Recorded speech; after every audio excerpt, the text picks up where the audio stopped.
Hi guys! Welcome back po ulit sa aking YouTube channel, Ate Jo TV. Magandang araw or magandang gabi po sa ating lahat, sa inyong lahat. At for today's video guys ay as usual, update po sa aming palaging pag-iihaw-ihaw sa aming araw-araw na ginagawa. Sa mga bago po pa lang po pala sa aking YouTube channel, ako po si Ate Jo TV na nag-share sa inyo ng aming bread and butter or yung aming hanap buhay na pag-iihaw-ihaw. At ngayon po pala ay Friday, November 21 guys. Happy weekend po sa ating lahat. And ngayon po pala ay day off namin. Kami po ay nagde-day off guys sa mga dati pa po sa aking YouTube channel or nakasubaybay sa aking YouTube channel.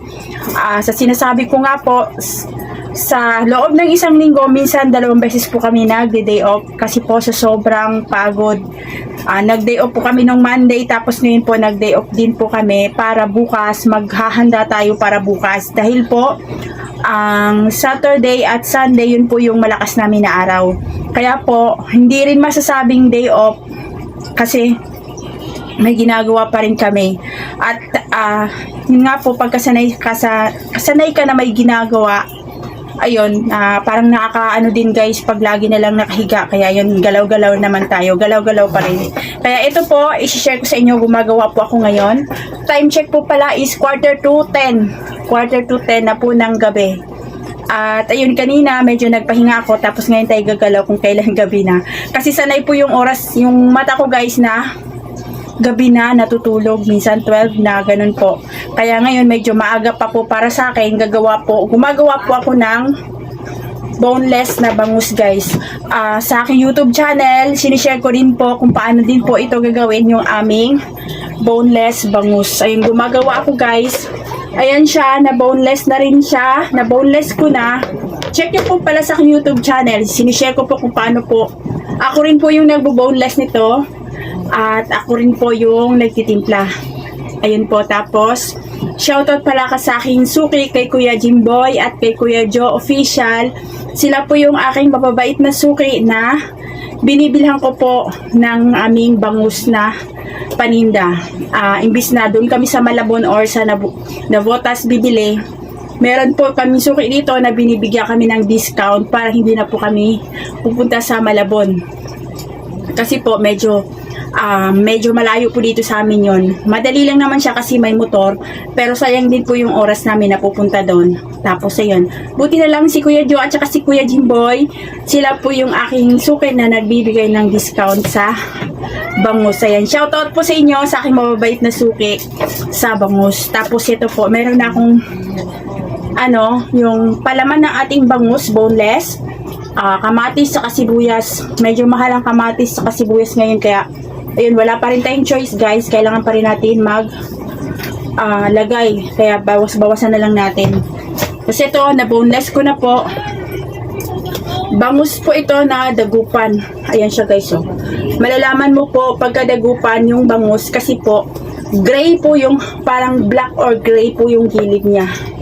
Ayan siya. Shout out kay Kuya Jimboy ay kay Kuya Jimboy ulit. Ayan, bangus na dagupan guys. Masarap po ito, hindi siya amoy gilik. Tapos ngayon, na boneless ko na nga po, natimplan, na marinate na rin po ito. Ayan siya guys, ito na itsura ng akin na boneless guys. Oh. Yan, may timpla na rin yan. Tapos ngayon ay ibabalot na natin siya sa foil. Dati po, sa aking mga video, tinatahi ko siya, nilalagyan ko siya ng dahon. Ngayon, na-realize ko na medyo matagal or matrabaho, kaya pino-foil ko na lang. Kasi ang lang sa foil guys, para siyang paksiw, pero pwede na, masarap pa rin naman siya. Ang kasi guys, pagka yung tinatahi natin siya, nilalagyan ng dahon, direct, wala siyang foil. Masarap talaga siya, malalasahan mo talaga yung ihaw. Dito sa foil, medyo hindi siya matrabaho, pero hindi yung ihaw, para siyang naluluto kasi sa foil, parang hindi siya dumaan ng, para siyang paksiw or steam, yun yung lasa niya guys pag naka-foil. Pero wala akong choice ngayon dahil nga po marami akong ginagawa at medyo matrabaho pagka nagtatahi pa ako at saka naglalagay ng dahon. Kaya i-foil na lang muna, i-foil ko muna siya guys dito. Tapos Yun pala guys, ang dati kasi nung nag-aaral pa yung mga anak ko, yung hindi pa gumraduate si ate namin, dati po akong nagbabangos. Hindi na nagbabangos, sorry, hindi. Kasi tinigil ko kaming dalawa lang ni Mister, hindi nakakayanin. Yung bangus tsaka yung inasal, chicken inasal. Ngayon po, graduate na si ate namin at nawili dito sa aming pag-ihaw-ihaw. Siya yung aming alalay. Tapos ngayon, eto, bumalik ako ulit sa pagbabangus kasi sayang at yung ate namin nangihinayang sa dati namin tinitinda. Dati may pusit ako guys, may tilapia. Yung pusit kasi season, pag mura yung pusit, doon ako nagtitinda ng pusit. Pag mahal yung pusit, hindi nakakayanin ng mga customer, kaya ini-stop ko siya. Pag mura yung pusit, doon po ako nagpupusit guys. Ngayon, yun, back to normal ulit tayo sa aming bangus at saka sa inasal. Medyo marami yung ating paninda ngayon guys, kaya ngayong gabi pa lang, Friday, ginagawa ko na yung iba para bukas hindi ako mahirapan, kasi ako lang guys yung gumagawa. Sila, si Mister kasi, nakatuka yung si Mister sa pamalengke at saka sa pagtutuhog ng laman. Yung laman namin bukas na sa kulang-kulang 20 kilos. Kaya yun, kay Mister yung lahat guys. Tapos si bunso namin, bukas may pasok siya. Pag Saturday, may pasok. College na po yung aking bunso, second year. Kaya po, Sabado whole day po yung pasok niya. Kaya po, ayun, buti na lang, akala ko nga po si ate lang namin at saka ako, pati si Mister yung gagawa bukas, buti papasok yung kanyang boyfriend bukas at nandito rin yung aming apo. Medyo nakakaluwag-luwag ako ngayon, nakakahinga ako kasi sabi ko bukas medyo hindi ko alam kung maghahabol sobra ako ng gawain. Yun po ganito po guys ang pag-iihaw-ihaw, sobra. Kailangan kang maraming alalay kasi hindi pwedeng dalawa lang or isa lang sa pag-iihaw-ihaw, napaka trabaho. Tapos eto guys, dito kami gumagawa sa bahay, tapos iaakit namin sa aming pwesto, aakyat-akyat yun, maghahakot ng mga paninda. Kaya yun, kailangan talaga maraming tao, may tao ka na alalay. Tapos ayun, gawin ko na yung ating bangus. Maglalagay pala ako ng kunting oil. Papahiran ko yung etong ating coil ng oil kasi dumidikit siya guys pagka hindi siya lalagyan ng oil.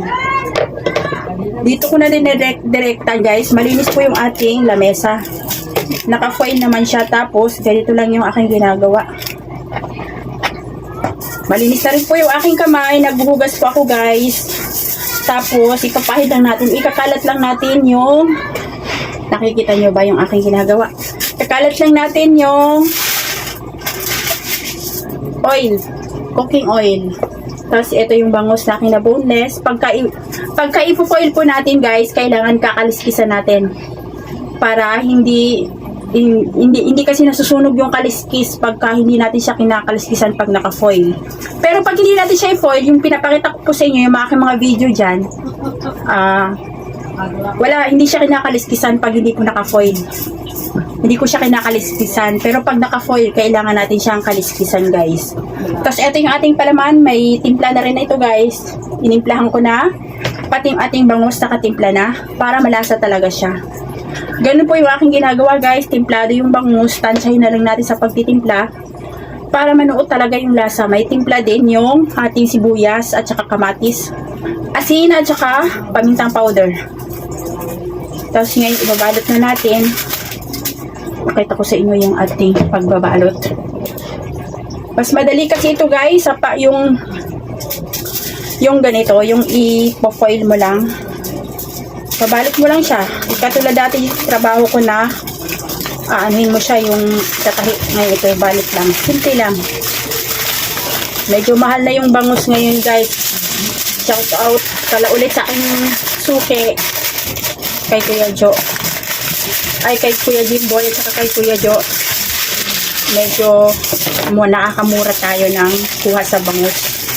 Ito. Tapos, yan, ilalak lang natin ng ganyan.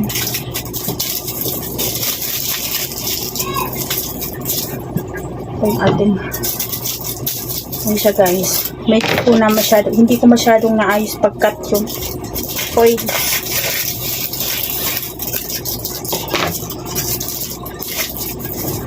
Ayan po, yung aking inihaw na bangus. Dito natin siya ilagay. Malinis po yung aking lamesa. Naka-foil naman yan. Ayan siya.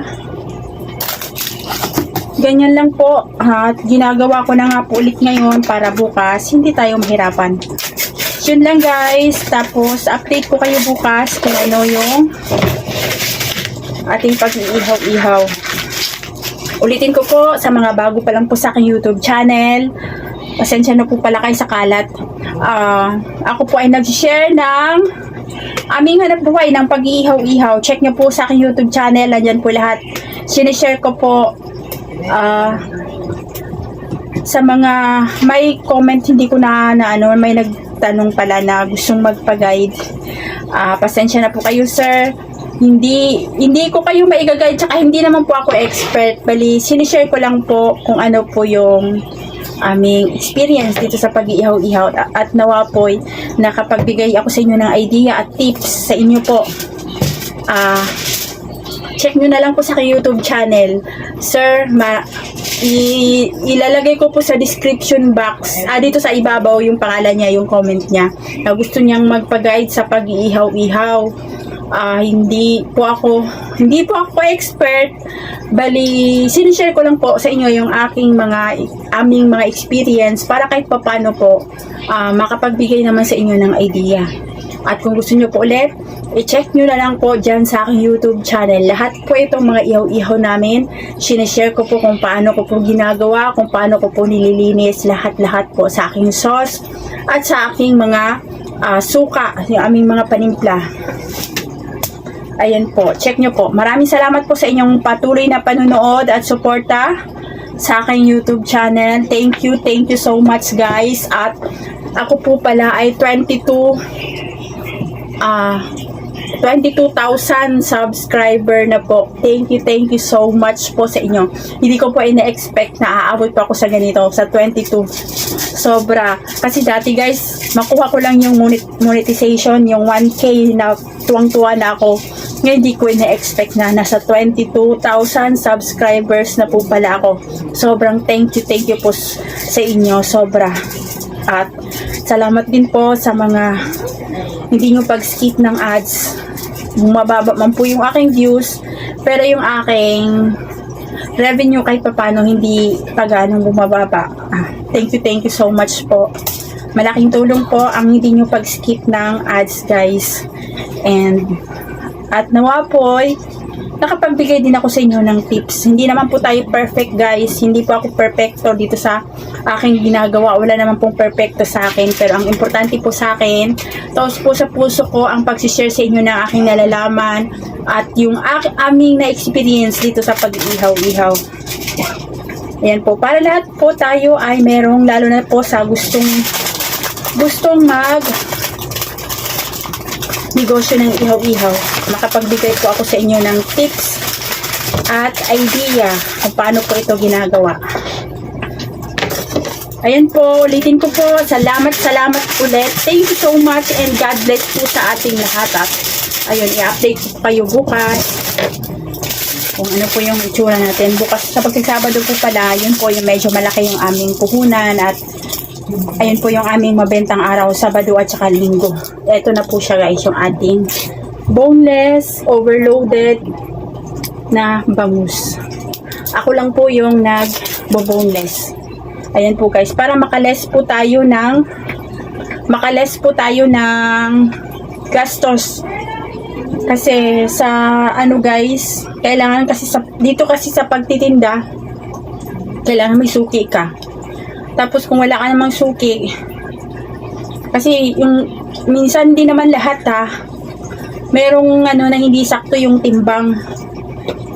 Kaya yun, pag ipa-boneless mo pa, paano mo pa malalaman kung sakto yung timbang kung pinaboneless mo na doon mismo sa binilan mo? Para lang po, sana po, hindi naman lahat, pero meron talaga na yung iba, kulang-kulang yung timbang. Negosyo pa po yan, pang negosyo. Kaya kailangan talaga piliin mo yung suki mo na honest at mabait sa suki, sa kapwa suki na naghahanap buhay. Kasi hindi dito po sa amin, meron din po ganun. Ayoko na po i-mention, pero maraming nagtimbang, lalo na pag bumili ka ng isda, mga karne, kulang sa timbang. Kaya yon, piliin po natin yung suki natin na mabait at honest. Yun lang po guys, update ko po kayo bukas at kung ano po yung takbo ng ating ihaw-ihaw bukas, November 22. Yan lang po, God bless po sa ating lahat. Guys, ayan na po yung aking nagawang boneless na bangus. Bali, 7 pieces po yan. At lahat-lahat po yan ay 10 pieces. Kasi meron pa po akong natira dun sa ref namin na 3 peraso na hindi pa po na ihaw at nilagay ko lang po sa freezer. Tapos yan lang po guys. Maraming salamat po ulit sa inyong panonood. And nawa po, please like, share, and subscribe po sa aking YouTube channel. At paki-hit na rin po yung notification bell para ma-update po kayo sa lahat ng video na aking gagawin. At sana po guys, hindi po ma-skip yung ads. And ayan po, God bless po sa ating lahat.